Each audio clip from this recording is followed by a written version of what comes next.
Hello everyone, this is Pat from PSA Custom Creations, and this is my Asian temple inspired bell. It has a very large ring on top. It is a huge cylinder. This came off of a city bus or something like that. The bell itself is 16 inches in diameter. Total length is 33 inches. I hand forged a 7/8 inch diameter rod into this solid ring.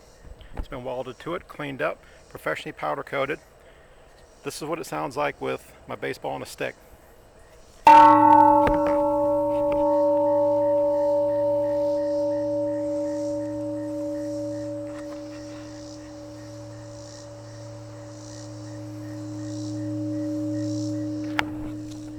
One more time.